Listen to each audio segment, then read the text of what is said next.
di tempat yang insya Allah penuh dengan barokah ini kita bisa berkumpul bersilaturahim dalam rangka melaksanakan kewajiban kita sholat subuh dilaksanakan bersama dalam keadaan sehat walafiat berjamaah di Masjid Baitur Rahman.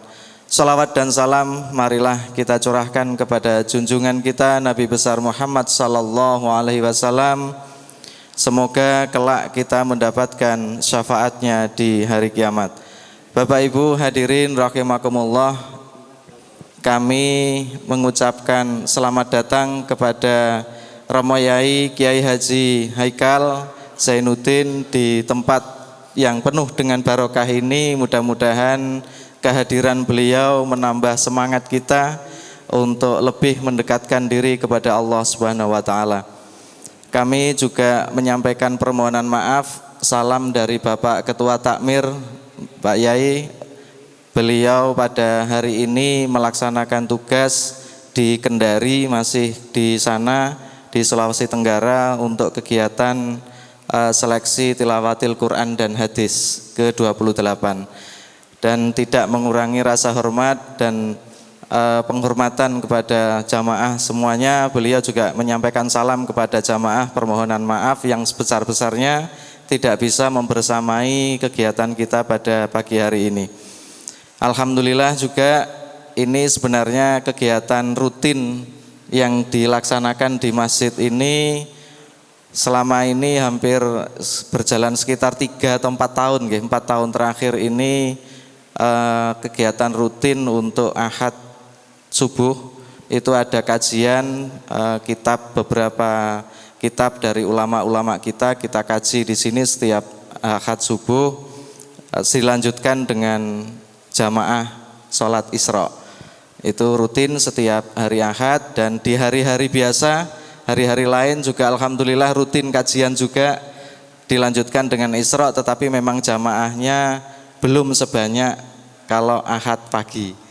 Itu rutin kami laksanakan, dan alhamdulillah selain kegiatan-kegiatan itu Pak Yai, di masjid ini juga ada lembaga pendidikan sebagai pencetak generasi. Kami juga di masjid ini ada SD Baitur Rahman. Sehingga alhamdulillah mulai dari generasi dini sampai generasi kita, sampai generasi yang sudah purna tugas, ada kajian masing-masing. Alhamdulillah, dan ini menambah semangat dan sebagai upaya kita dalam rangka untuk memakmurkan masjid kita ini. Demikian mungkin yang dapat kami sampaikan, dan permohonan maaf juga kami sampaikan kepada rombongan dari Yai Haikal. Barangkali ada sesuatu hal yang kurang berkenan pada penyambutan, dan kepada Bapak Ibu para jamaah kami juga mohon maaf jika ada sesuatu hal yang kurang berkenan dalam pelaksanaan kegiatan pada hari ini. Selanjutnya untuk memandu acara kami serahkan kepada tim dari Kiai Haji Fikri Haikal, kepada yang terhormat Ustadz Hardi Abdullah Syakir. Beliau adalah Ketua Yayasan Darut Dakwah dari Lombok. Kami persilahkan untuk memandu acara sampai akhir. Kami akhiri dari kami, wallahul muwaffiq ila aqwamit thoriq. Wassalamualaikum warahmatullahi wabarakatuh.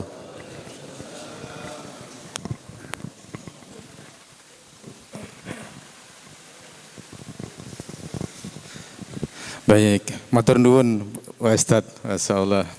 Bismillahirrahmanirrahim. Assalamualaikum warahmatullahi wabarakatuh. Alhamdulillahirabbil alamin, wassalatu wassalamu ala Rasulillah Muhammadin ibnu Abdullah la nabiyya ba'dah wa ala alihi wa ashabihi wa man tabi'ahu huda. Asyhadu an la ilaha illallah wahdahu la syarikalah wa asyhadu anna Muhammadan abduhu wa rasuluh.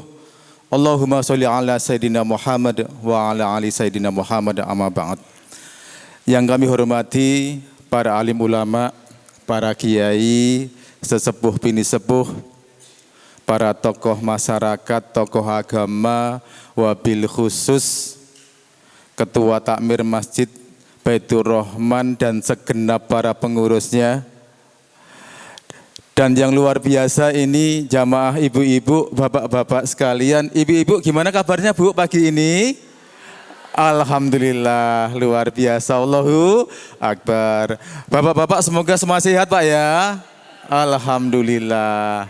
Baik ibu-ibu dan bapak-bapak sekalian, sudah hadir di tengah-tengah kita Kiai yang kita nanti, yang kita rindukan, yaitu Kiai Haji Fikri Zainuddin MZ. Semoga beliau selalu diberi kesehatan, amin. Semoga beliau selalu istiqomah untuk selalu jihad fisabilillah, amin. Baik ibu-ibu dan jamaah sekalian, perkenalkan saya Hardi Abdullah Shogir, mewakili tim Safari Dakwah Kiai Haji Fikri Zainuddin MZ dan Yayasan Darud Dakwah, di mana yayasan ini yang memprakarsai Safari Dakwah Kiai Haji Fikri Zainuddin MZ ke seluruh Indonesia. Dari Sabang sampai Merauke, dari Pulau Sumatera sampai Pulau Papua Bu. Papua itu juga Indonesia ya. Dan alhamdulillah pada subuh hari ini bisa silaturahmi di Masjid Baitur Rahman di perumahan Gria Mangli Indah, Masya Allah. Adapun ibu-ibu dan bapak sekalian, tujuan dari Safari Dakwah ini adalah yang pertama, Kiai Haji Fikri Zainuddin MZ ingin silaturahmi kepada seluruh umat Islam yang ada di Indonesia. Mudah-mudahan dengan silaturahmi ini membawa keberkahan dan persatuan umat Islam di seluruh Indonesia. Amin. Tujuan yang kedua dalam Safari Dakwah ini adalah kami punya program yaitu mencetak 1 juta penghafal Al-Quran di seluruh Indonesia. Dan tujuan yang terakhir, kami punya program beasiswa. Beasiswa apa? Beasiswa untuk putra-putri kita, untuk pelajar-pelajar kita dari seluruh Indonesia. Beasiswa untuk sekolah atau belajar gratis ke Al-Azhar Kairo, Mesir. Alhamdulillah pada tahun kemarin kami juga sudah mengirim 1 pelajar ke sana. Tahun ini kami mengirim 7 pelajar ke Al-Azhar Kairo, Mesir. Insya Allah sekarang kami sedang memberikan pembekalan dari seluruh Indonesia dan terseleksi 25 pelajar yang sudah hafal 30 juz. Ini kita seleksi, nanti insya Allah berhubung tahun ini kita sudah ngirim 7 pelajar, tahun depan kita 25 itu kita seleksi lagi, kemudian kita ikutkan ke Al-Azhar Kairo, Mesir. Dan kabar gembiranya adalah dari 25 santri atau pelajar yang sudah hafal 30 juz itu, dari seluruh Indonesia itu 3 diantaranya perwakilan dari Jember. Masya Allah, luar biasa Bu, Pak. Kita sudah ada 3 pelajar yang hafal Al-Quran 30 juz dari Jember. Ini sekarang baru ngikuti pembekalan di pondok pesantren kita yang ada di Bandung. Mohon doanya semuanya.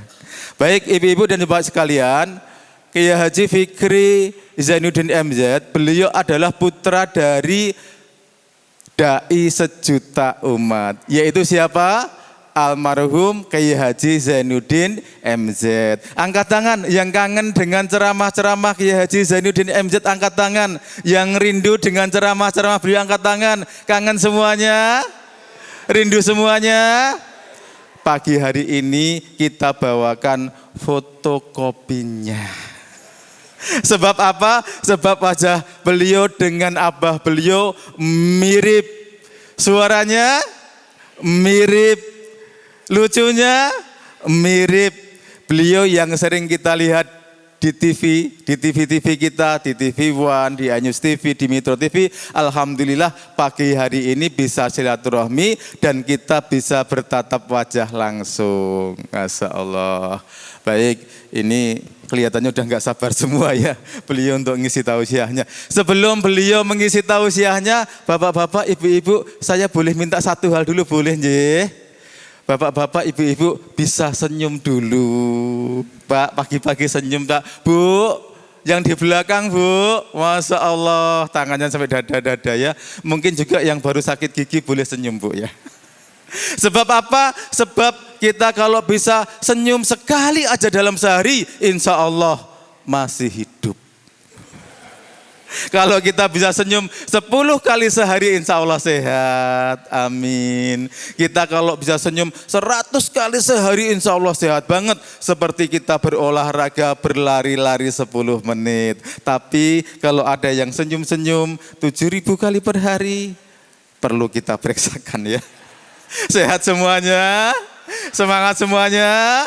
Baik, kalau sudah siap, yuk sekarang kita dengarkan tausiah dari Kiai Haji Fikri Zainuddin MZ. Waktu dan tempat kami haturkan, yatafadzal maskuro.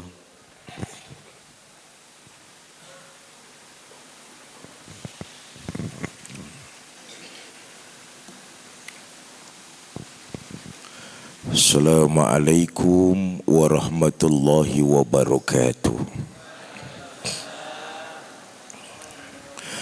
Bismillah walhamdulillah, salatu wassalamu ala rasulillah, amma ba'du. Yang mulia para ulama, para kiai, para asatiz dan asatizah, yang saya hormati para tokoh masyarakat, DKM Masjid Baitur Rahman, Perumahan Geria Mangli Indah, ibu bapak jamaah subuh yang saya cintai. Semua kita pasti ngakunya umat Nabi Muhammad. Semua yang hadir subuh ini pasti ngakunya cinta sama Nabi Muhammad. Pagi ini saya ingin menyampaikan betapa cintanya Nabi kepada kita umat, enggak alang kepalang, enggak tanggung-tanggung. Sekelumit yang akan saya sampaikan mudah-mudahan membawa kecintaan kita lebih besar lagi kepada baginda Nabi besar Muhammad sallallahu alaihi wasallam.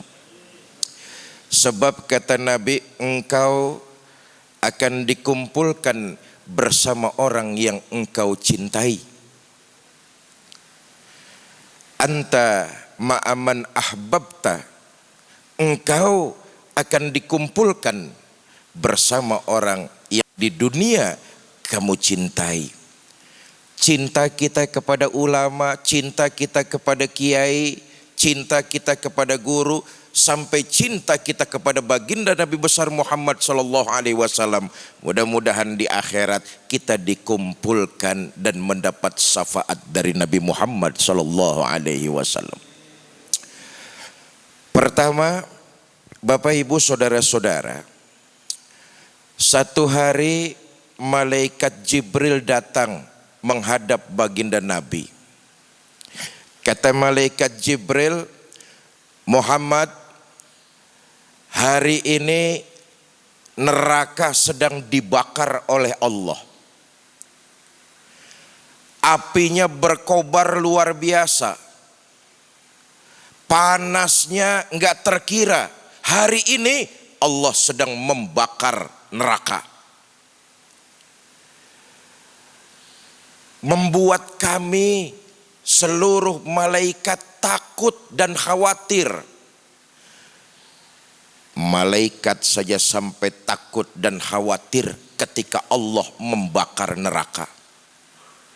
Semua malaikat khawatir dan takut Muhammad. Kata baginda Nabi, termasuk engkau Jibril. Oh.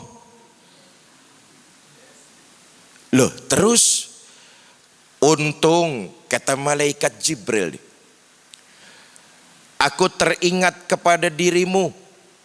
Alam semesta ini Allah ciptakan karena rasa cinta Allah kepada dirimu. Maka tabarukan mengharap kecintaan Allah. Hari ini saya datang untuk menginformasikan kepada dirimu. Allahumma sholli wa sallim wa barik alaihi. Alam semesta ini diciptakan karena nur Muhammad sallallahu alaihi wasallam.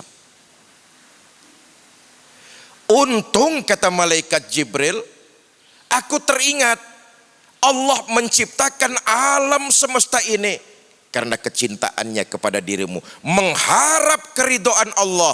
Hari ini aku datang kepadamu menginformasikan tentang hal tersebut. Kanjeng Nabi meneng. Meneng apa meneng? Diam. Enggak lama beliau bertanya kepada malaikat Jibril, Jibril, tolong berikan saya informasi tentang neraka. Siapa penghuni-penghuni neraka itu? Kata malaikat Jibril, Muhammad, neraka itu terdiri dari 7 tingkatan. Satu tingkatan ke tingkatan berikutnya menempuh perjalanan 70.000 tahun. Allahu Akbar. Dari satu neraka ke neraka yang lainnya menempuh perjalanan 70.000 tahun. Neraka pertama ditempati oleh orang-orang munafik. Yang kedua ditempati oleh orang-orang yang menyembah matahari. Yang ketiga menyembah bintang dan bulan, menyembah patung Yahudi dan Nasrani. Mereka ada di urutan berikutnya. Ketika sampai neraka ke-7, malaikat Jibril diam. Kata Nabi, Jibril, yang ke-7 tingkatan dari neraka, penghuninya siapa? Malaikat Jibril tetap diam. Nabi mendesak, Jibril, dari pertama sampai ke-6 kau sudah jelaskan siapa saja penghuni-penghuni neraka tersebut. Maka penghuni yang ke-7 tolong kasih tahu siapa isinya. Didesak oleh baginda Nabi, apa jawab malaikat Jibril? Muhammad, penghuni neraka ke-7 adalah dari kalangan umatmu yang mengerjakan dosa besar, kejahatan-kejahatan, datang ajal menjemput, tapi dia belum sempat tobat kepada Allah, mati dalam kondisi su'ul khatimah. Dari kalangan umatmu. Mendengar penuturan malaikat Jibril, penghuni neraka dari umat Kanjeng Nabi, beliau pingsan. Pingsan. Bahasa Jermannya semaput. Semaput. Mereka dari kalangan umatmu yang senang melakukan kesalahan besar, dosa-dosa besar, tapi belum sempat bertobat kepada Allah, datang ajal menjemput dia mati. Nah, itulah umatmu yang menghuni neraka tingkatan ke-7. Bapak, Ibu, saudara-saudara, Nabi pingsan enggak lama, lalu siuman. Sadar beliau. Setelah bangkit dari sadarnya, bercucuran air mata jatuh di pipi baginda Nabi besar Muhammad sallallahu alaihi wasallam. Enggak berhenti air mata turun membasahi pipi, deras sekali.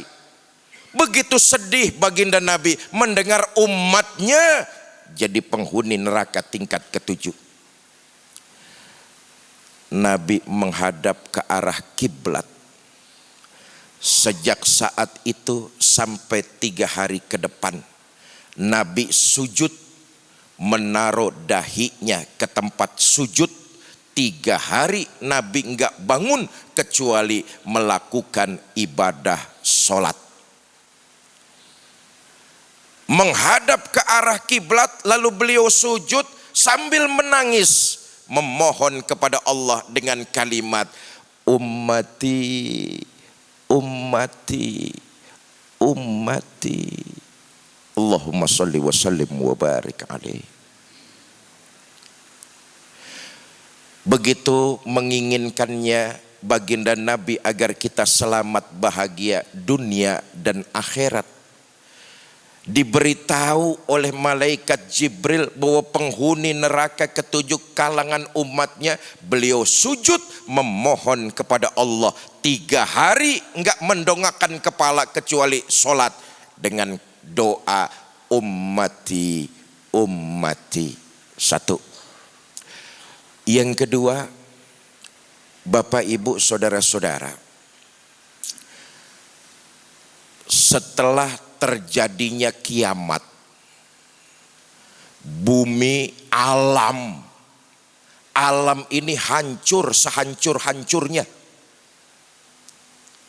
Gunung meletus, planet-planet bertabrakan, bumi dilipat-lipat, air laut tumpah ke darat, dan seluruh makhluk hidup mati bareng.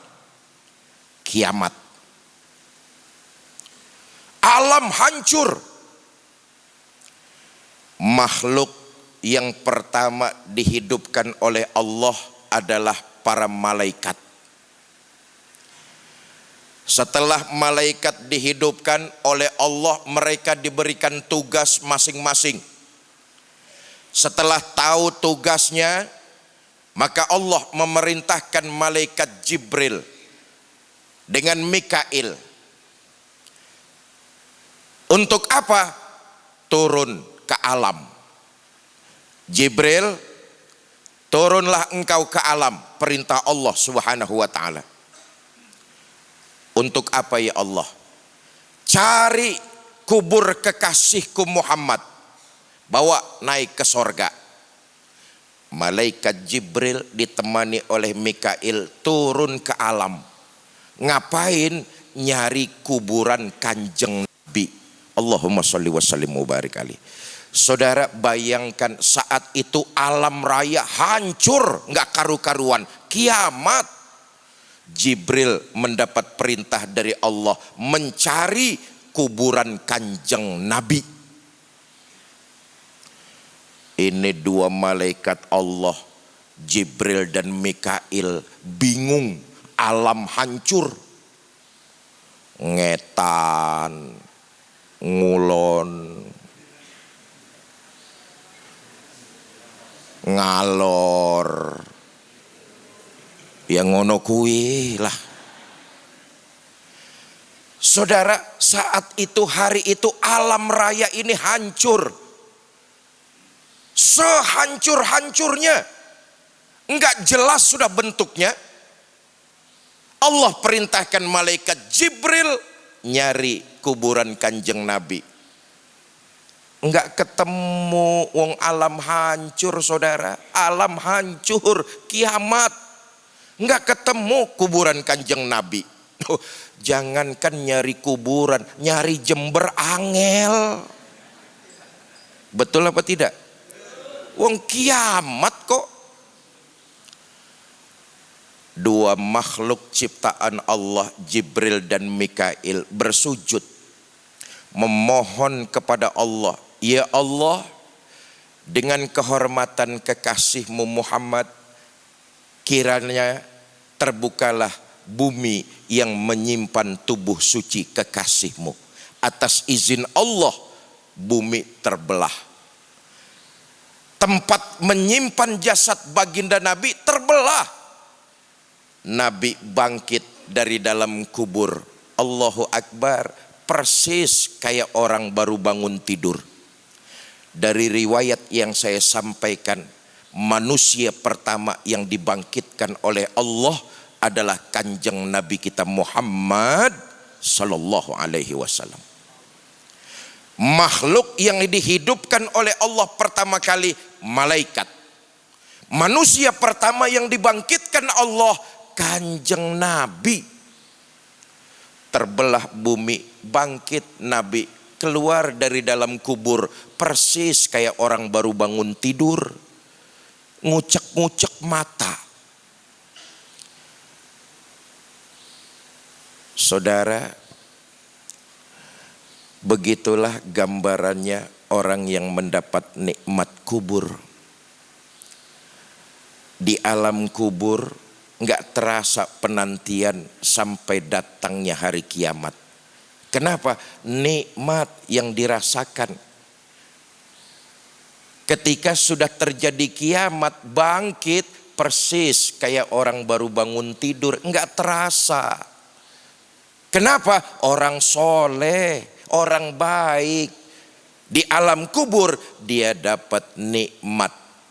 Mudah-mudahan nih yang hadir semua ikut jamaah subuh di sini min ahlil khair, amin. Orang-orang yang akan mendapatkan nikmat kubur. Nabi lihat sebelah kanan malaikat Jibril, lihat sebelah kiri malaikat Mikail. Nabi bertanya kepada malaikat Jibril, Jibril, ayu yaumin haza, ini dino opo Jibril? Ini hari apa Jibril? Kata malaikat Jibril, haza ma wa'adar rahman. Ini hari yang telah dijanjikan oleh Tuhanmu Muhammad. Ini hari kiamat. Hari kiamat Jibril, hari kiamat. Jibril, kalau memang ini hari kiamat, aina ummati, aina ummati, umat saya kemana Jibril? Umat saya. Allahumma sholli wa sallim wa barik alaih. Baru bangkit dari dalam kubur, begitu ditanya ini hari kiamat, yang ditanya oleh malaikat, yang ditanya oleh baginda Nabi, umat saya mana Jibril? Orang-orang perumahan Geria Manglip Indah yang rajin sholat subuh berjamaah, mereka kemana Jibril? Aina ummati, aina ummati. Begitu cintanya baginda Nabi kepada kita. Dibangkitkan manusia pertama yang ditanyakan umatnya. Lihat lagi sejarah. Nabi itu punya keluarga, betul apa tidak?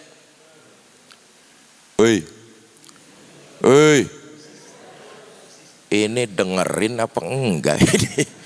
Dipanggil mata melotot tapi enggak jawab, persis ikan bandeng ini. Sejarah mencatat Nabi punya keluarga, betul? Nabi punya istri, punya anak dan punya cucu, betul? Tapi begitu dibangkitkan manusia pertama, yang ditanyakan bukan keluarganya, tapi kita orang-orang Jember nih, ditanya oleh baginda Nabi, Jibril, aina ummati, mana umat saya? Kalau saya yang dibangkitkan lebih dulu besok hari kiamat, yang saya tanya, Jibril, bojoku endi? Allahumma sholli wa sallim wa barik.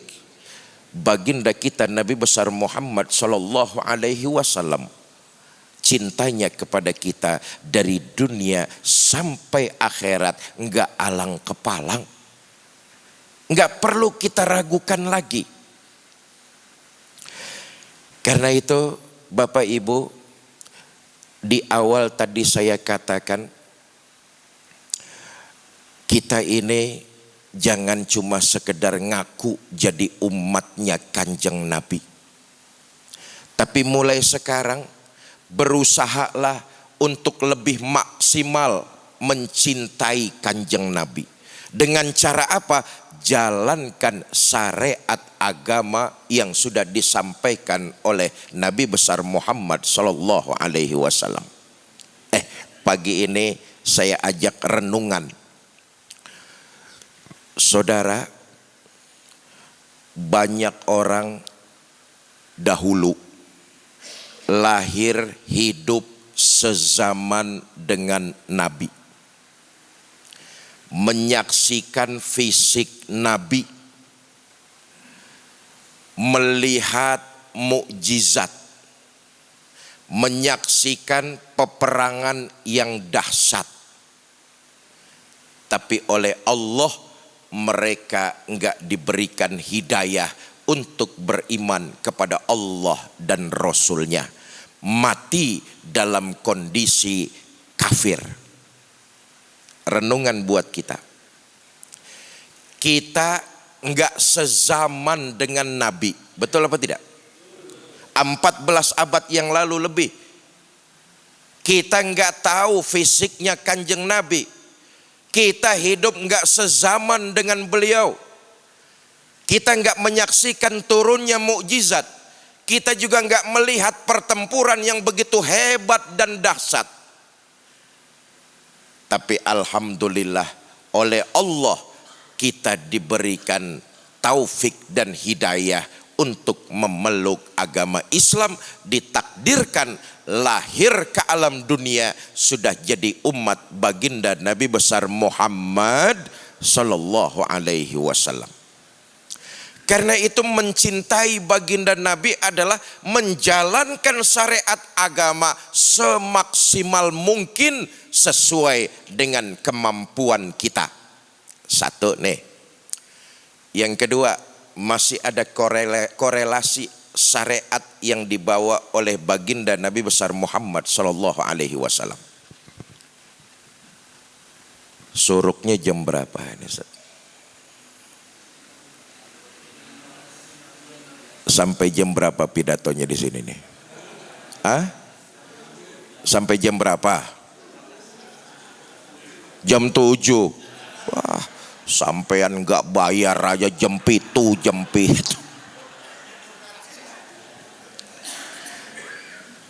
Yang kedua, nih korelasinya. Bapak Ibu, baginda Nabi Muhammad itu Sayyidul Mursalin, Khotamun Nabiyyin, pelengkap dan penutup para nabi dan rasul. Dari Nabi Adam sampai Nabi Isa, Tuhannya sama, agamanya sama, tauhidnya pun sama. Nggak mungkin kalau Tuhannya sama, ajarannya beda. Nggak mungkin. Mereka itu adalah orang-orang muslimin. Dari Nabi Adam sampai Nabi Isa, Tuhannya sama, agamanya sama. Nabi Adam mengajarkan la ilaha illallah, tentu Adam Rasulullah, Nabi Allah. Nabi Ibrahim, Nabi Musa, bahkan Nabi Isa mengajarkan tauhidnya sama. La ilaha illallah, Isa Nabiullah. Nah, saya singkat cerita. Baginda Nabi Muhammad sallallahu alaihi wasallam penutup dari rangkaian nabi dan rasul. Karena penutup menyempurnakan syariat dari Nabi Adam sampai Nabi Isa alaihi salatu wasallam. Yang perlu kita pahami, syariat Islam yang Allah sempurnakan disebarkan oleh baginda Nabi besar Muhammad sallallahu alaihi wasallam. Syariat agama Islam bukan untuk membebani manusia, tapi untuk meringankan kehidupan manusia. Nah, saudara, hadis ini masyhur. Bapak Ibu pasti pernah dengar, apalagi di masjid kita ada kajian subuh. Prinsip dakwah Nabi itu yasiru wala tu'asiru. Gembirakan, jangan ditakut-takuti. Mudahkan, jangan dipersulit.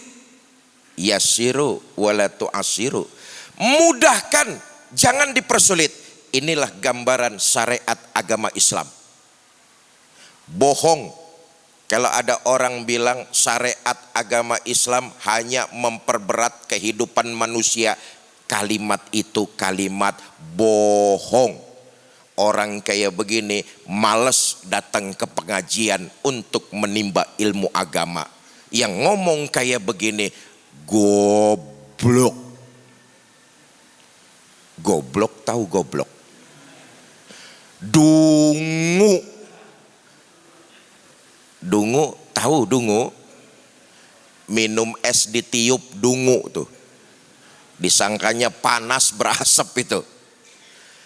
Yasiru wala tu'asiru, mudahkan, jangan dipersulit. Syariat Islam, saya katakan sekali lagi, memudahkan urusan kita, bukan mempersulit. Nah, ini gunanya ngaji nih. Masjid kita Baitur Rahman tercinta, panit DKM sudah mengatur tiap subuh ada kajian kitab di sini. Sebulan sekali gabungan. Itu wadah kita untuk memperdalam ilmu agama. Semakin kita tahu, semakin dalam kita mengkaji, semakin kita bangga jadi seorang muslim. Kenapa? Syariat agama Islam sangat memudahkan, menolong, membantu manusia. Dah, saya singkat lagi ceritanya. Sudah jam 5 lewat ini.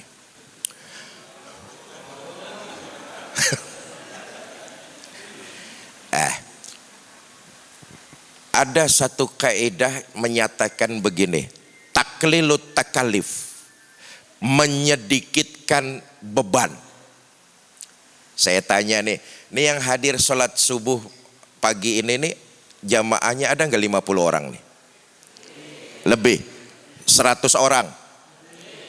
Masih lebih? 1000 orang. Campur yang goib di sawah-sawah tuh. Taklilut takalif, menyedikitkan beban. Saya tanya, jamaah yang hadir pagi ini ratusan orang nih, ada nggak yang hidupnya nggak punya beban? Oh, kelihatan nih muka-muka beban semua ini. Menyedikitkan beban. Maksudnya bagaimana Ustadz? Saudara, setiap kali ibadah terkena kaidah ini. Begini deh, ringannya. Kalau kemampuan kita berkurang, penekanan terhadap ibadah itu ikut menurun. Itu otomatis tuh. Nah, ini yang disebut taklilut takalif. Saya ulangi nih. Kalau kemampuan kita berkurang, maka penekanan terhadap ibadah itu otomatis ikut menurun. Ibadah haji wajib apa tidak? Wajib apa tidak? Wajib. Manistata'a, bagi yang mampu. Yang enggak mampu, yang enggak terkena hukum ini. Sesuai dengan kemampuan. Kalau kemampuan berkurang, maka penekanan terhadap ibadah itu otomatis ikut menurun. Sholat itu saudara, hukum dasarnya wajib berdiri. Betul apa tidak? Itu hukum asalnya. Pak, saya sholat kalau berdirinya terlalu lama, dengkul saya gemeteran Pak. Boleh nggak saya sholat sambil duduk? Boleh apa tidak? Boleh. Itu tuh yang saya maksud tuh. Syariat memudahkan urusan kita, bukan malah mempersulit. Hukum asalnya sholat wajib berdiri. Kalau kemampuan nggak sanggup, boleh duduk. Pak, saya sholat kalau duduknya terlalu lama, bokong ambeien Pak. Boleh nggak saya sholat berbaring? Boleh apa tidak? Boleh. Kemampuan berkurang, penekanannya ikut menurun. Nggak maksain. Pak, saya sholat kalau berbaringnya terlalu lama, pinggang saya encok Pak. Boleh nggak saya sholat pakai isyarat? Boleh apa tidak? Boleh saudara. Luar biasa. Ini syariat yang dibawa oleh baginda Nabi. Penyempurnaan sekaligus memudahkan. Sholat wajib berdiri. Kalau nggak sanggup, boleh duduk. Kalau nggak sanggup, boleh berbaring. Kalau nggak sanggup, boleh pakai isyarat. Kalau pakai isyarat masih nggak sanggup, cepat-cepat bawa ke Masjid Baitur Rahman. Kita sholatkan rame-rame. Inna lillahi wa inna ilaihi. Yasiru wa la tu'asiru. gampangkan, mudahkan. Inilah Islam nih. Karena itu DKM sudah berusaha susah payah mengatur pertemuan, pengajaran dari guru-guru kita, kiai-kiai kita. Disinilah tempatnya Ahad pagi mengaji, memperdalam ilmu agama. Supaya apa? Supaya kita bisa lebih mendalami, makin mengkaji kita ilmu agama, makin kita bangga menganut agama Islam. Bapak Ibu saudara-saudara, sekali lagi saya katakan, ibadah dalam Islam mengikuti kemampuan kondisi diri kita. Kalau memang kemampuannya tidak bisa, tentu Islam memberikan solusi lain. Itu tadi yang saya sampaikan, taklilut takalif. Ada seorang sahabat di zaman Nabi datang tergopoh-gopoh. Saudara, riwayat yang ingin saya sampaikan, apa ini? Suruk ya. Saudara, riwayat yang ingin saya sampaikan, kifarat itu dalam Islam hukum asalnya kan wajib. Betul apa tidak? Kifarat itu wajib dibayar, wajib ditunaikan. Tapi riwayat yang ingin saya sampaikan nanti ini, betapa memudahkan kalau memang kondisinya tidak mampu. Ada orang laki datang menghadap baginda Nabi. Halaktu ya Rasulullah, celaka saya ya Rasul. Kata Nabi, celaka bagaimana? Ngano ya Rasul, siang-siang bulan puasa saya sama istri gak kuat, terpaksa saya nyelonong. Pengantin anyar, tegangannya tinggi, syahwatnya kenceng. Tapi bagus nih lah ya, orang-orang dahulu tuh ilmunya gak banyak-banyak Pak, tapi diamalkan. Karena diamalkan hidupnya berkah. Yang muncul orang-orang bermental jujur. Walaupun salah, ngaku jujur sama kanjeng Nabi. Nah ini bedanya nih. Ilmunya sedikit, tapi diamalkan, berkah hidupnya. Muncul mental-mental jujur. Salah, ngaku. Betul apa enggak? Sekarang ilmunya banyak, gelarnya brentet. Brentet tuh apa bahasa Jembernya tuh? Hah? Apa? Berderet. Ilmu banyak, gelar berderet, tapi enggak diamalkan. Yang ada bikin bingung orang. Salah, enggak ngaku. Coba aja lihat tuh. Pejabat-pejabat kita kalau udah bikin salah, cepet cari kambing hitam, cuci tangan. Begitulah orang-orang dahulu, karena diamalkan ilmunya walaupun sedikit, kehidupannya berkah, mentalnya mental jujur yang lahir. Salah ini orang, tapi lapor sama Nabi, ya Rasul, nyuwun sewu, siang-siang bulan puasa saya sama istri gak kuat, terpaksa saya nyelonong. Kata Nabi, nyelonong bagaimana? Ya nyelonong lah. Nah ini dia, masuk substansinya nih. Ya sudah, kalau sampean melanggar perintah, bayar kifarat. Kifarat itu harus dilaksanakan, harus ditunaikan. Kata Nabi, kamu melanggar perintah, ya bayar kifarat. Apa kifaratnya ya Rasul? merdekakan budak. Oh, saya nggak punya budak ya Rasul. Nggak punya. Yang kedua nih, kamu puasa 2 bulan berturut-turut. Nah, kita lihat nih. Pertama, kifaratnya memerdekakan budak. Budak itu lambang status sosial, saudara. Dahulu di zaman baginda Nabi, sebelum perbudakan dihapus, budak itu lambang sosial. Orang kalau sudah punya budak itu golongan the have, golongan orang berada, status sosialnya tinggi, dipandang di tengah masyarakat. Saya nggak punya budak ya Rasul. Kalau nggak punya, yang kedua lah, turun lagi tuh, puasa 2 bulan berturut-turut, mutatabi'ain, nggak boleh diselang-seling. Sanggup nggak sampean? Nggak sanggup ya Rasul.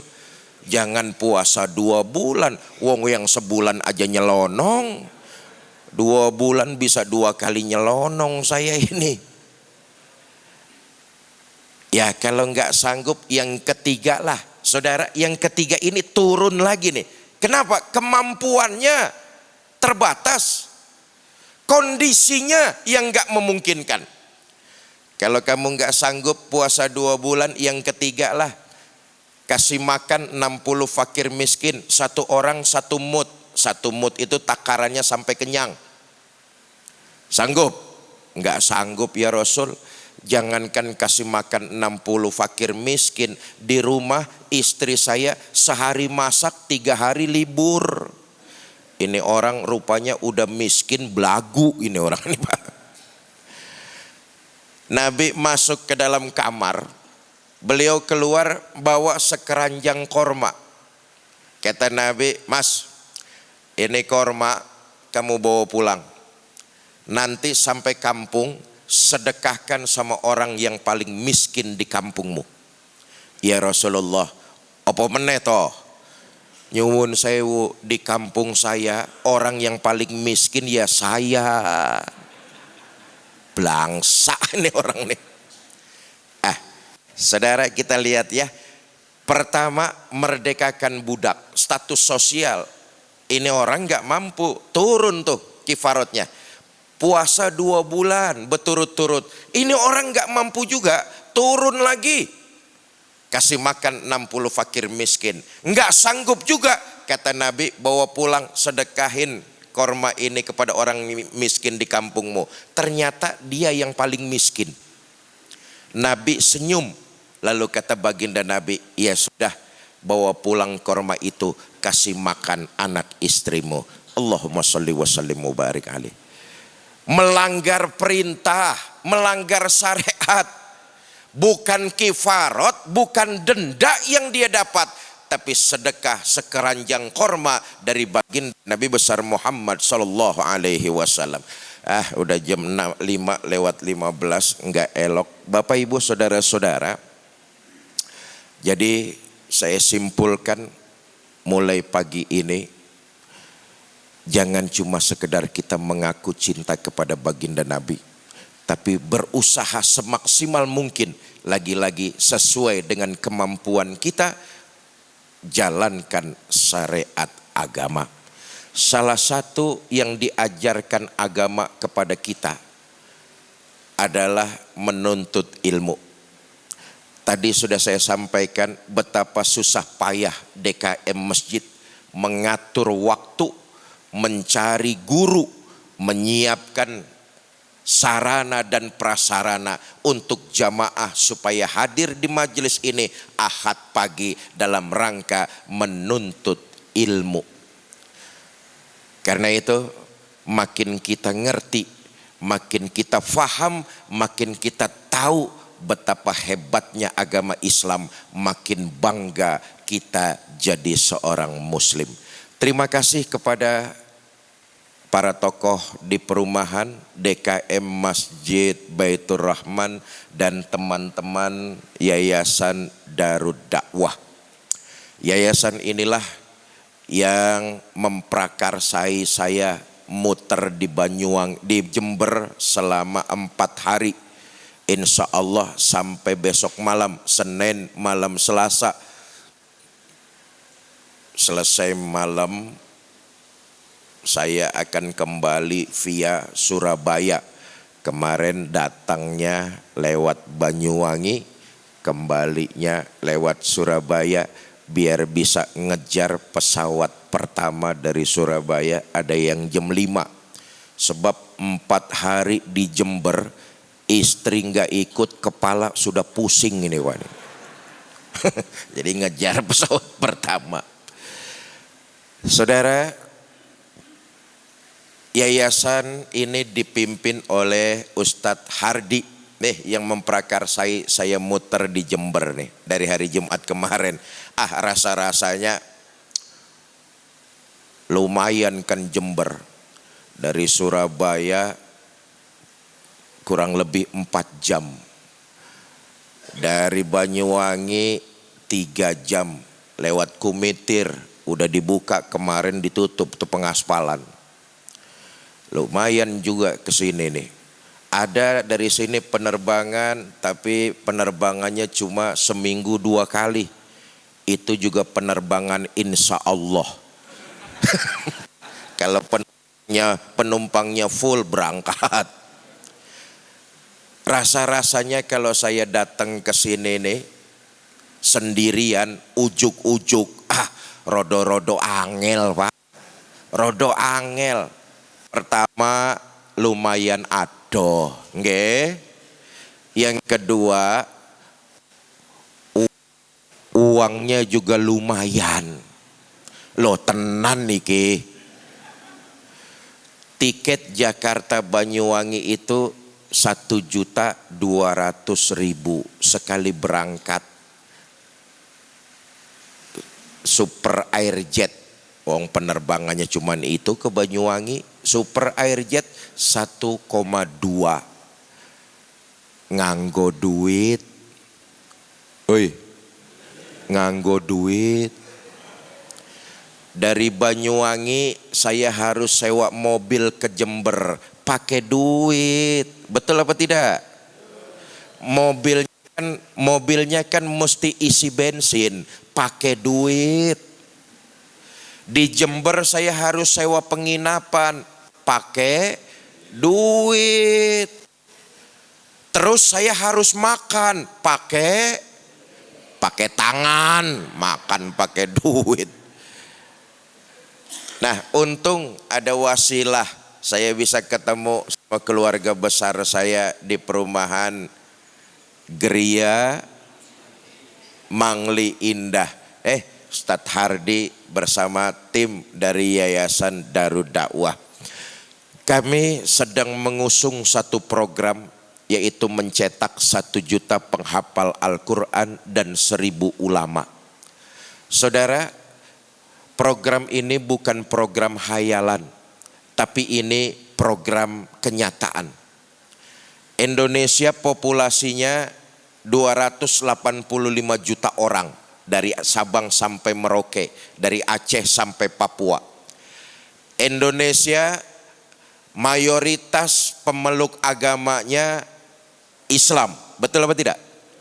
Jumlah kita umat Islam di Indonesia 87%.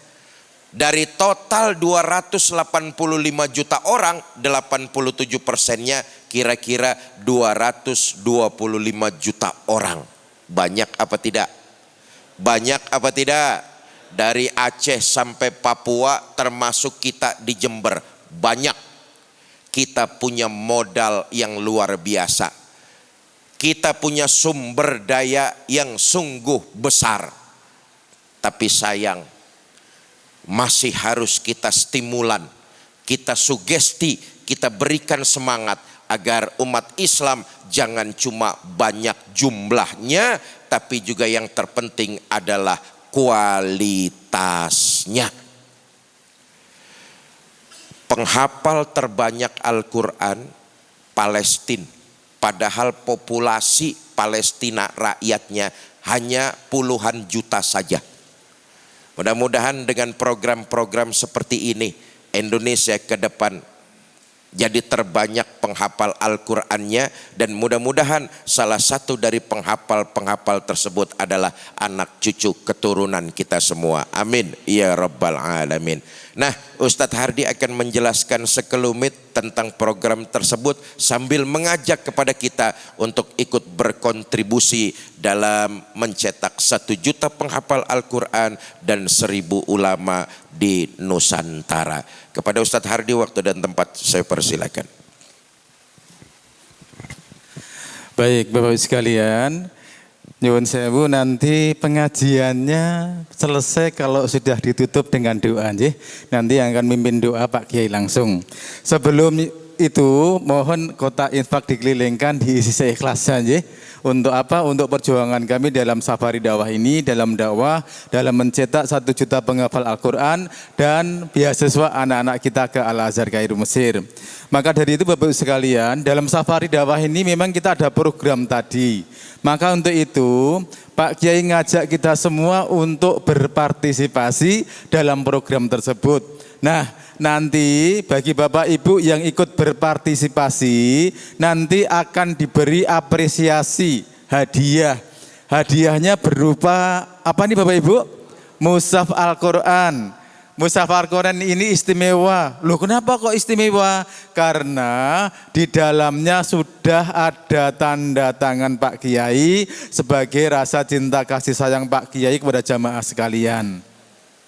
Nanti kalau dari jamaah ada yang berminat untuk ikut andil mensukseskan program-program tersebut, nanti akan diberi hadiah oleh Pak Kiai. Nanti yang berminat silahkan angkat tangan, kemudian maju ke depan sini. Kami ulangi, nanti yang berminat silahkan angkat tangan, maju ke depan sini. Nanti akan diberi hadiah mushaf ini oleh Pak Kiai langsung. Jadi mushafnya ini diserahkan oleh Pak Kiai langsung. Setelah mendapatkan hadiah mushaf Al-Quran, Bapak atau Ibu yang maju ke depan, yang nerima mushaf Al-Quran ini didoakan oleh Pak Kiai, semoga sekeluarga jadi ahli Quran. Amin. Setelah itu masih dapat doa lagi. Doa apa Ustadz? Doa mungkin Bapak Ibu yang selama ini hidup di dunia banyak hajat-hajatnya yang belum Allah kabulkan, nanti boleh minta doa khusus ke Pak Kiai untuk mendoakan dan Allah mengabulkan. Umpama yang maju ke depan sini diam-diam lama sakit belum sembuh-sembuh, atau keluarganya atau ayah ibunya ada yang sakit belum sembuh-sembuh, nanti boleh minta doa khusus ke Pak Kiai, semoga Allah memberikan kesembuhan. Atau hajat yang lain lagi, umpama apa? Umpama ada mungkin Bapak Ibu ada yang punya hutang tapi lama belum lunas-lunas, meh lunasi wae angel, nanti boleh minta doa khusus ke Pak Kiai. Semoga apa? Semoga Allah melapangkan rezeki kita sehingga kita bisa melunasi hutang-hutang kita dan tidak hutang lagi. Atau hajat yang lain, umpama apa? Punya usaha, tapi usahanya selama ini maju mundur, maju mundur, maju mundur, mundur enggak maju-maju. Jatuh bangun, jatuh bangun, jatuh enggak bangun, bangun. Yang intinya semua kesulitan dunia atau hajat-hajat dunia yang belum Allah kabulkan, nanti boleh minta doa khusus ke Pak Kiai. Pak Kiai semoga memberikan doa yang terbaik dan Allah mengabulkan. Setelah itu dapat bonus yang terakhir yang akan terkenang sepanjang masa. Apa itu? Setelah terima hadiah mushaf Al-Quran, setelah didoakan, boleh berpelukan dan foto berdua dengan Pak Kiai. Tapi nyuwun saya Ibu, berpelukannya berlaku untuk bapak-bapak ya. Nanti kalau ada ibu yang maju ke depan, suaminya, anaknya boleh maju ke depan foto bareng ya, minta berkah dari Pak Kiai. Nanti kalau ada bapak-bapak yang maju ke depan, istrinya, anaknya, keluarganya boleh maju ke depan foto bareng. Yang enggak boleh istri orang lain tentunya ya. Baik Ustadz, tadi gimana caranya untuk bisa dapatkan hadiah mushaf Al-Quran, doa dari Pak Kiai, bisa berpelukan dan foto sekeluarga dengan Pak Kiai. Tadi syaratnya cuma satu, yaitu Bapak Ibu cukup ikut andil dalam mensukseskan program safari dakwah dan dakwah kami, mencetak 1 juta penghafal Al-Quran dan beasiswa anak-anak kita ke Al-Azhar Kairo Mesir, dengan cara pagi hari ini Bapak Ibu cukup menyisihkan sebagian rezeki dari Allah Subhanahu wa taala untuk ikut infak dan sedekah sebesar, nanti boleh pilih, Bapak Ibu boleh ikut infak sedekah yang 2 juta rupiah, bisa dikasih hadiah mushaf Al-Quran yang besar ini. Kemudian kalau mau ikut infak sedekah yang 1 juta atau 500.000 rupiah, nanti akan diberi hadiah mushaf yang cantik ini. Kabar gembiranya adalah infak sedekah yang 2 juta rupiah atau 1 juta rupiah atau 500.000 rupiah itu tidak harus ditunaikan pagi ini, tidak harus dibayar pagi ini. Infak sedekah yang 2 juta atau 1 juta atau 500.000 rupiah itu boleh dicicil atau diangsur selama 6 bulan. Jadi pagi hari ini Bapak Ibu tidak perlu untuk menyetorkan atau membayar atau menunaikan infak dan sedekahnya. Pagi hari ini niatkan aja dalam hati, jadi cukup niatkan dalam hati ingin ikut infak dan sedekah untuk program safari dakwah kami, mencetak 1 juta penghafal Al-Quran dan beasiswa anak-anak kita ke Al-Azhar Kairo Mesir. Setelah itu kalau sudah punya niat, angkat tangan maju ke depan, terima hadiahnya dulu, didoakan oleh Pak Kiai, foto bersama Pak Kiai, kemudian setelah itu nanti catatkan pada tim kami nama dan nomor WA-nya saja. Nanti biar setiap bulan kami bisa ngirimi doa, termasuk doa dari Pak Kiai. Baik, Bapak Ibu sekalian, kami hanya punya waktu sekitar 10 menit. Ya, setelah itu nanti doa bersama Pak Kiai. 10 menit dari sekarang, bagi Bapak Ibu yang ingin ikut andil untuk program-program kami tadi dengan cara infak dan sedekah sebesar 2 juta rupiah atau 1 juta rupiah atau 500.000 rupiah yang bisa ditunaikan atau dibayar dan diangsur atau dicicil selama 6 bulan. Yang berminat silahkan angkat tangan. Ada 1, 2, 3, 4, 5, 6, 7, 8, 9, 10. Silahkan ibu-ibu maju ke depan semua ibu. Silahkan maju ke depan semua. Nanti bilang sama pada tim kami untuk bilang bahwa Mas saya mau ikut yang 2 juta. Atau Mas saya ikut yang 1 juta. Atau Mas saya ikut yang 500.000 rupiah, boleh ya. Nanti bilang dia disiapkan mushaf Al-Qur'annya ya.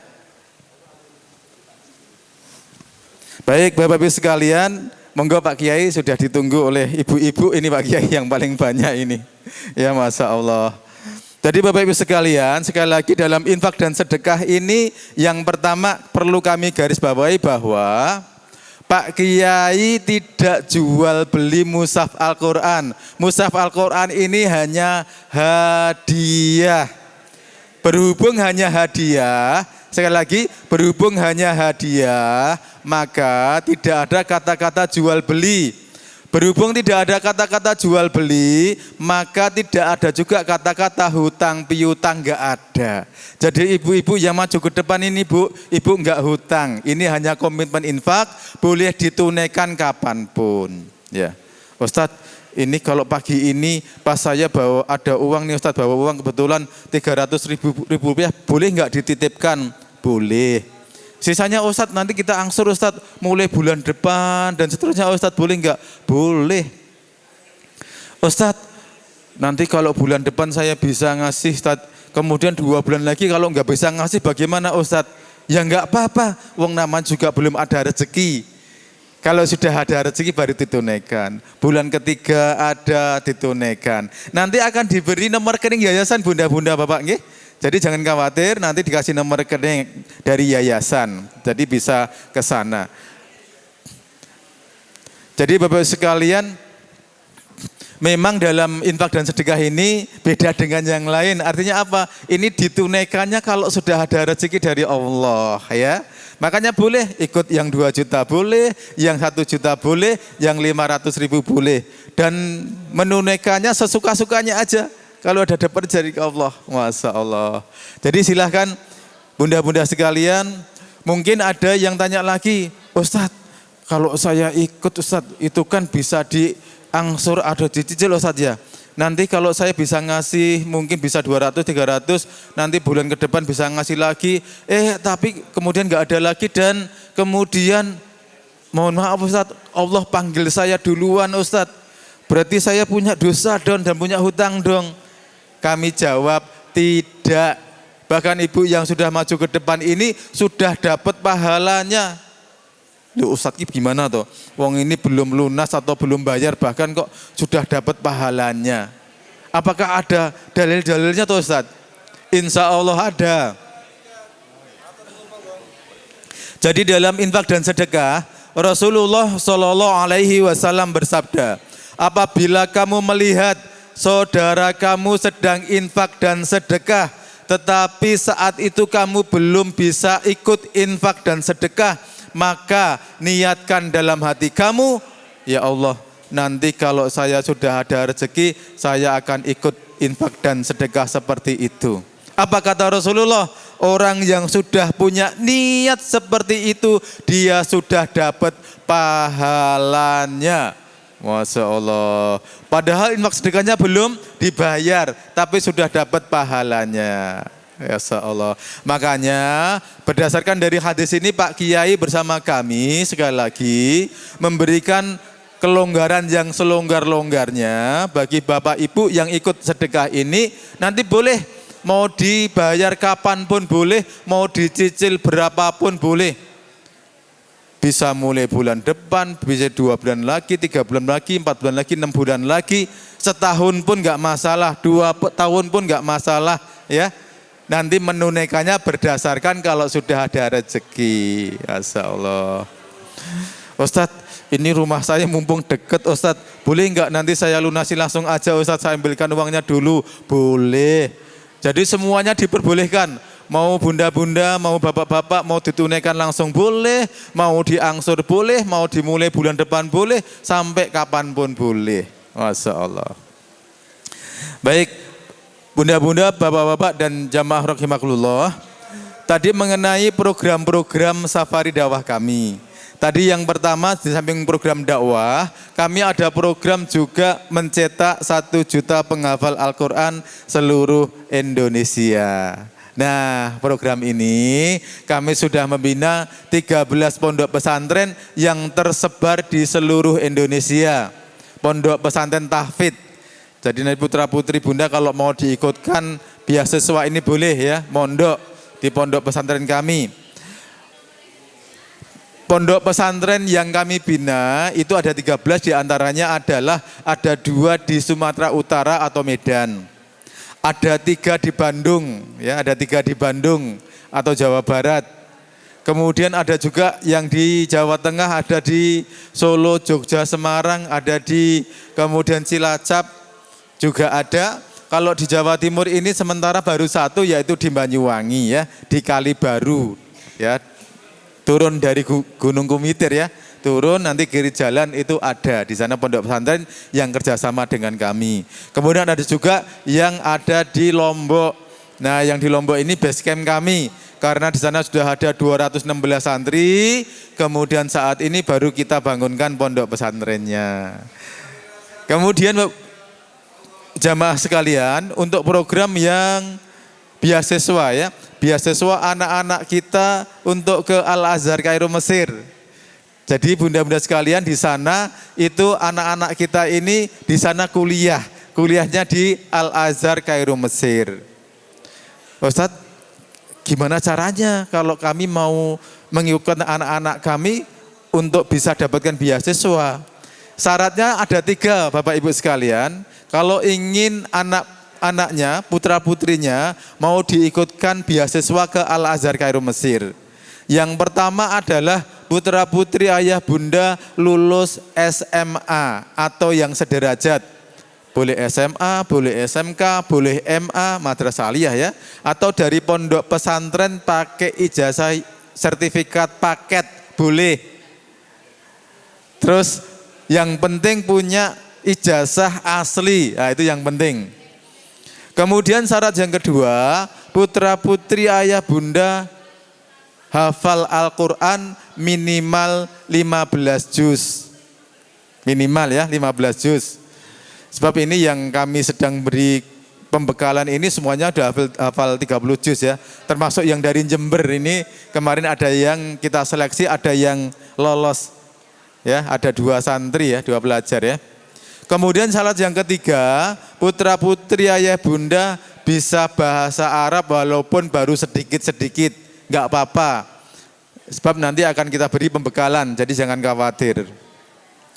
Kemudian kalau sudah punya 3 syarat itu, boleh daftarkan pada kami, nanti akan kami seleksi. Kemudian kalau sudah lulus seleksi akan kami beri pembekalan atau diklat istilahnya. Diklat di pondok pesantren kami yang ada di Bandung.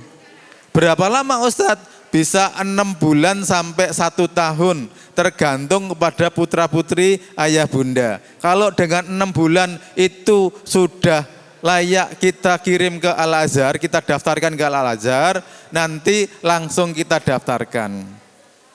Setelah kita daftarkan ke Al-Azhar, nanti dites dari sana langsung. Tesnya secara online. Ya, dites dari Al-Azhar langsung, dari kampus Al-Azhar Kairo ya, Al-Azhar Kairo Mesir langsung. Kemudian setelah dites dari sana lulus, nanti kita beri pembekalan atau kita beri untuk pembuatan paspor, visa, dan tiket pesawat. Nanti semuanya gratis, kita yang memberikan, ya. Kita yang memberikan. Kemudian setelah sampai di sana, ya, setelah sampai di sana itu kita sudah sediakan mes, ya. Sudah kita sediakan mes khusus untuk pelajar di seluruh Indonesia ya, dari seluruh Indonesia pelajar-pelajar yang masuk ke Al-Azhar kita sediakan mes.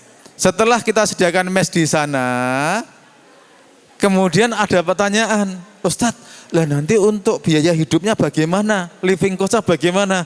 Makan, minum ya, pembelian kitab-kitab, buku-buku bagaimana? Uang jajan bagaimana? Semuanya kita yang membiayai ya, untuk mes, untuk makan, minum, untuk apa semuanya selama hidup sana kita yang membiayai. Bahkan putra putri ayah bunda sudah di sana masih kita beri uang saku. Berapa uang sakunya? Kurang lebih 500.000 per bulan. Jadi sudah enggak bayar, beasiswa gratis semuanya, masih kita beri uang saku per bulannya 500.000 rupiah. Oh, Ustaz di sana sampai berapa tahun? Nah itu ya tanyaannya ya. Di sana bunda-bunda bisa 2 sampai 4 tahun tergantung putra putri ayah bunda. Kalau putra putri ayah bunda bisa ngikutin di sana pelajaran semuanya, ya itu insya Allah 2 tahun sudah lulus biasanya. Tapi kalau enggak maksimal sampai 4 tahun.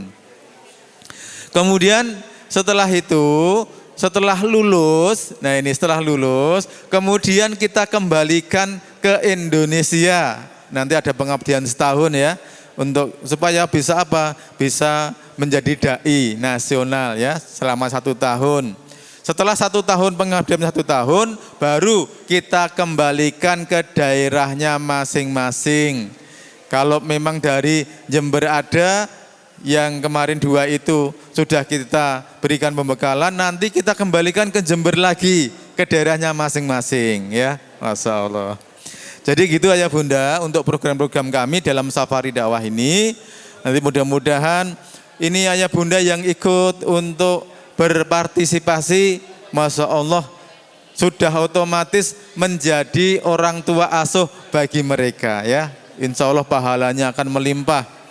Karena apa? Karena setiap hari, setiap saat santri-santri kita ini juga murojaah, juga baca Quran, otomatis kita yang menjadi orang tua asuh juga mendapatkan pahalanya. Masya Allah.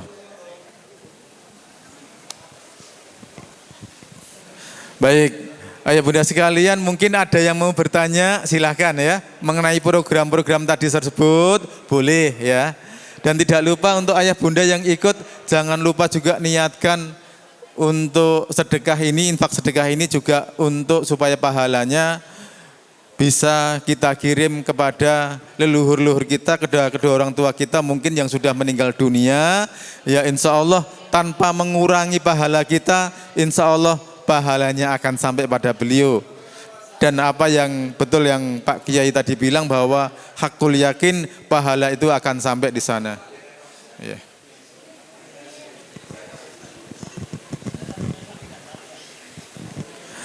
Baik, monggo kalau ayah bunda ada yang mau bertanya boleh nggih.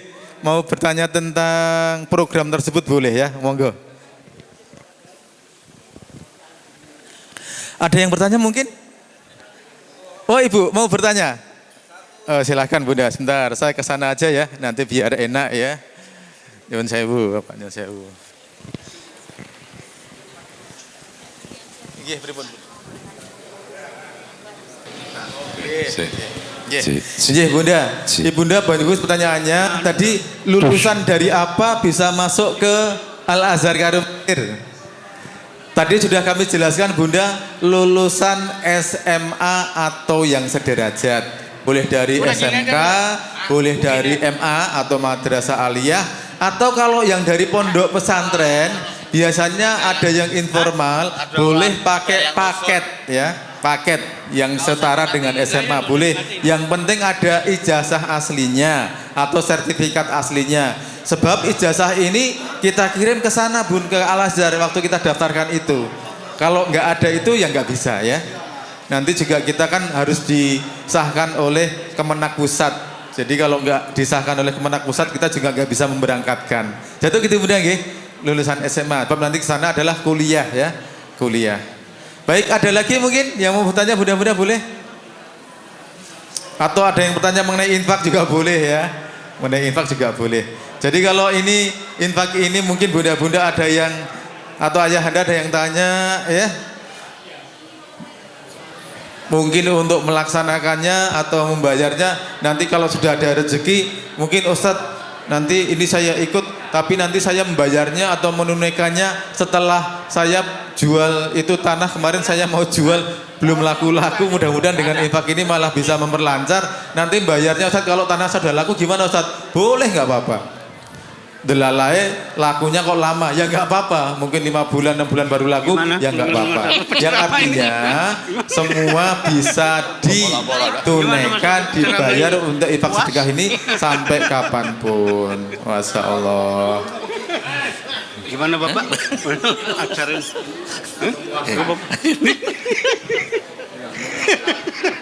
Oh memuaskan.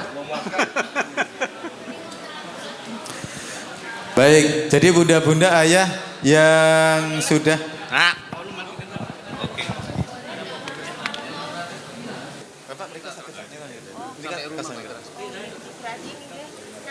Pertama, sedekah yang dilakukan pagi ini mereka niatkan pahala buat keluarga mereka tercinta yang sudah meninggal dunia.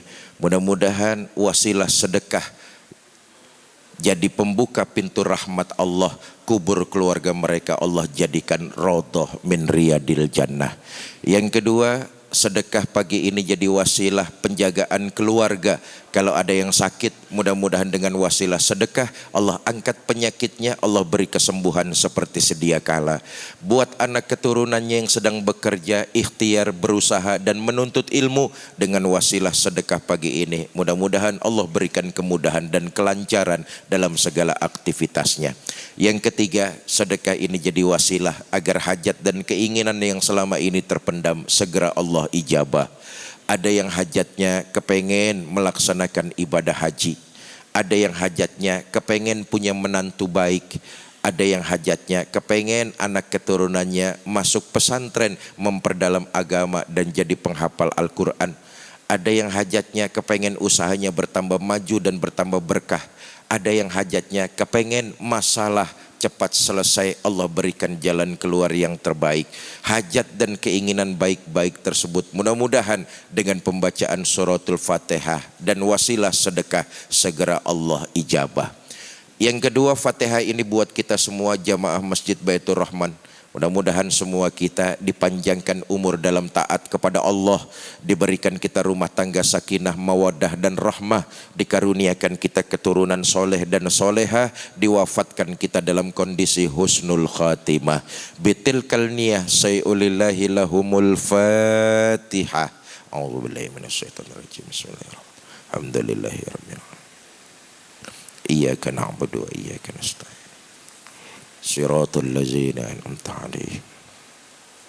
Astaghfirullahalazim. Allahumma salli wa sallim wa barik ala sayyidina Muhammad wa ala alihi wa sahbihi ajma'in. Allahumma ya muyassir kulli asir, yassir alaina kulla asir, fatafsirul asir alaika yasir. Allahumma man la yahtaju ilal bayani wa tafsir, hajatuna ilaika kathir, wa anta alimun biha wa basir. Allahumma gfir lahum warhamhum wa'afihim wa'fu anhum waj'alil jannata maswahum wa akrim nuzulahum wa wasi' madkhalahum wa nawir quburahum birahmatika ya arhamar rahimin.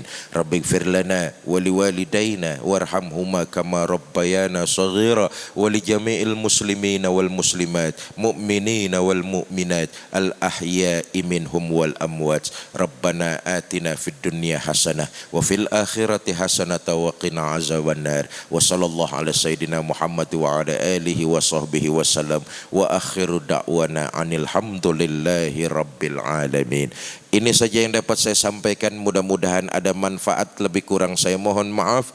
Wallahul muwafiq ila aqwamit thariq. Assalamualaikum warahmatullahi wabarakatuh. Waalaikumsalam warahmatullahi wabarakatuh. Berakhir sudah Bapak Ibu pengajian kita pada pagi hari ini. Saya mewakili tim Safari Dakwah Kiai Haji Fikri Zainuddin MZ dan Yayasan Cinta Darul Dakwah Lombok. Apabila dalam Safari Dakwah pengajian di pagi hari ini kami ada salah khilaf kata, kami mohon maaf yang sebesar-besarnya.